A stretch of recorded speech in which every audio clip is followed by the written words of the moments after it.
झारखंड, छत्तीसगढ़ और देश के अन्य हिस्सों में बड़ी समस्या बन चुके नक्सलवाद के खिलाफ हाल के दिनों में सुरक्षा बलों को जो सफलता हासिल हुई है, वह इस बात का साफ संकेत है कि यह समस्या अब अंतिम सांसें गिन रही है। लाल आतंक के रूप में चर्चित नक्सलवाद पर नकेल प्रधानमंत्री नरेंद्र मोदी के नेतृत्व में केंद्रीय गृह मंत्री अमित शाह की रणनीति की बड़ी उपलब्धि कही जा सकती है।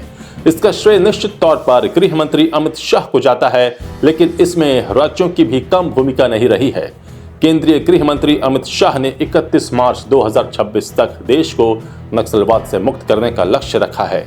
नक्सलवाद पर नकेल कितना कारगर रहा है, इसका ही असर है कि देश के अब सिर्फ 38 जिले ही नक्सल प्रभावित माने जा रहे हैं, जबकि पहले ऐसे जिलों की संख्या 120 से अधिक थी। नक्सलवाद से जुड़े सिमटते आंकड़े ही बता रहे हैं कि केंद्र सरकार की नक्सल विरोधी रणनीति की दिशा सही है। हाल के दिनों में सुरक्षा बलों की कार्रवाई में भारी संख्या में नक्सली या तो मारे गए हैं या फिर गिरफ्तार किए गए हैं। इसके साथ ही कई नक्सलियों ने आत्मसमर्पण करके मुख्य धारा की जिंदगी को अपनाया है। मारे गए नक्सलियों में शीर्ष नक्सली नेता, चलपति और कई अन्य कमांडर शामिल हैं। छत्तीसगढ़ में तो सुरक्षा बलों ने नक्सलियों के एक पूरे दस्ते का ही सफाया कर दिया है।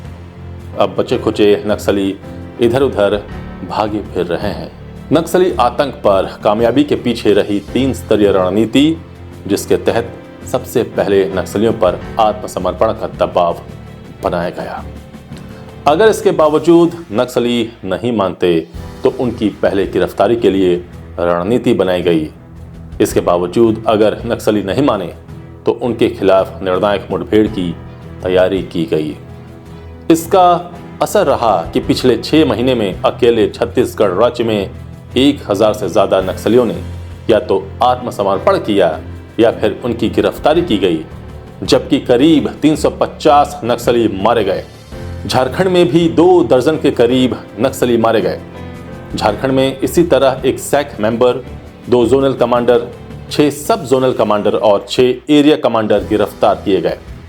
नक्सलवाद की कमर सबसे ज्यादा उस झारखंड और छत्तीसगढ़ में टूटती नजर आ रही है, जहां नक्सलियों ने लगभग पूरे राज्य में अपने पैर जमा लिए थे। क्या नंगा नाच किया था उन्होंने।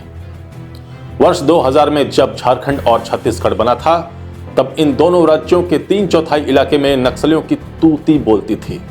आज वह प्रभाव लगभग खत्म होता दिख रहा है।